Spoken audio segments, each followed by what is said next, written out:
Pride and Prejudice, written by Jane Austen. Chapter 27.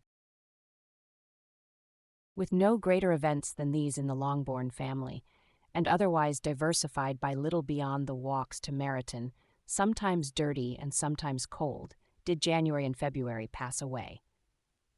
March was to take Elizabeth to Hunsford.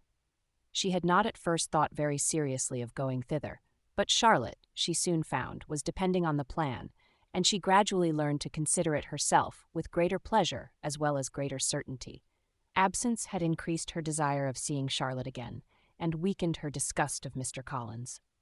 There was novelty in the scheme, and as, with such a mother and such uncompanionable sisters, home could not be faultless, a little change was not unwelcome for its own sake. The journey would, moreover, give her a peep at Jane, and in short, as the time drew near, she would have been very sorry for any delay.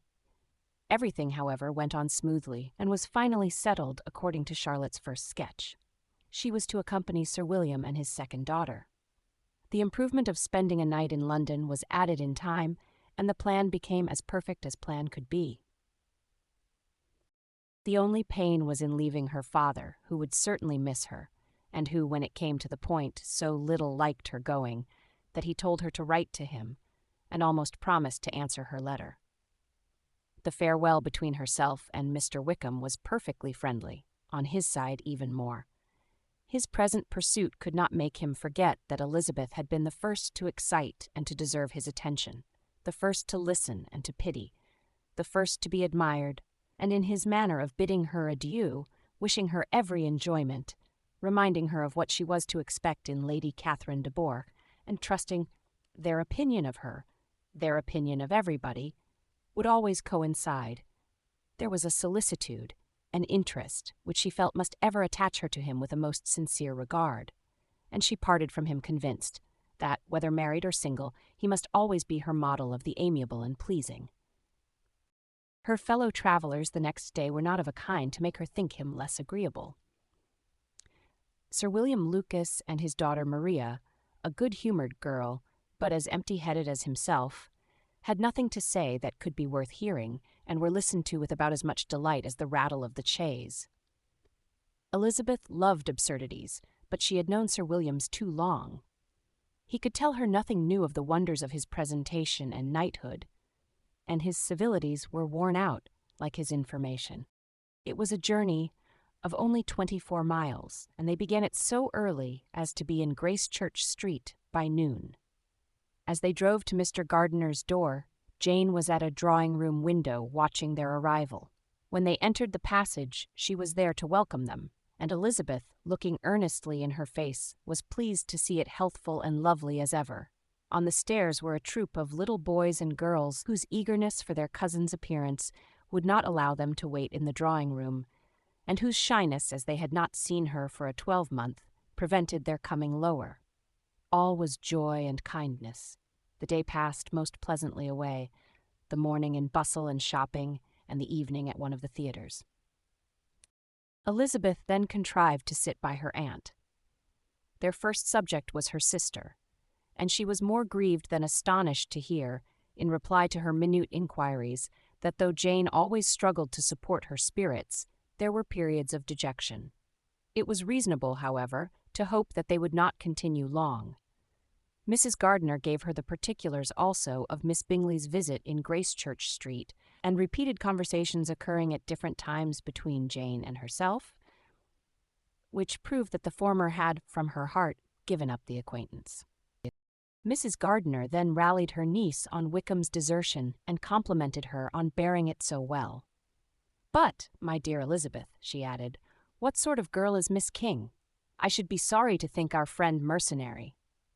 "Pray, my dear aunt, what is the difference in matrimonial affairs between the mercenary and the prudent motive? Where does discretion end and avarice begin? Last Christmas you were afraid of his marrying me, because it would be imprudent, and now, because he is trying to get a girl with only £10,000, you want to find out that he is mercenary. If you will only tell me what sort of girl Miss King is, I shall know what to think. She is a very good kind of girl, I believe. I know no harm of her. But he paid her not the smallest attention till her grandfather's death made her mistress of this fortune? No. Why should he? If it were not allowable for him to gain my affections because I had no money, what occasion could there be for making love to a girl whom he did not care about and who was equally poor? But there seems indelicacy in directing his attentions towards her so soon after this event. A man in distressed circumstances has not time for all those elegant decorums which other people may observe. If she does not object to it, why should we? Her not objecting does not justify him. It only shows her being deficient in something herself, sense or feeling. Well, cried Elizabeth, have it as you choose. He shall be mercenary, and she shall be foolish. No, Lizzie, that is what I do not choose.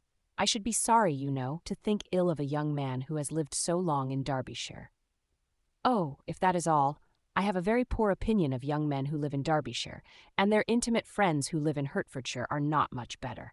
I am sick of them all. Thank heaven. I am going tomorrow where I shall find a man who has not one agreeable quality, who has neither manners nor sense to recommend him.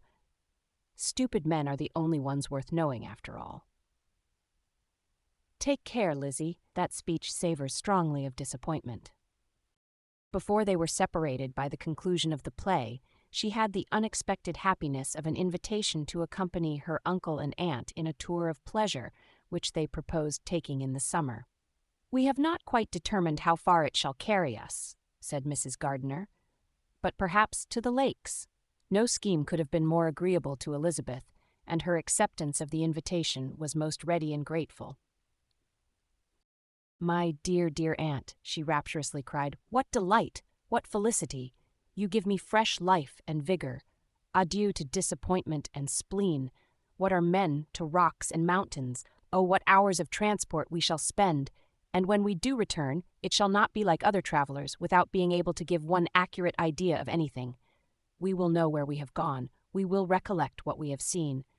Lakes, mountains, and rivers shall not be jumbled together in our imaginations. Nor, when we attempt to describe any particular scene, will we begin quarreling about its relative situation.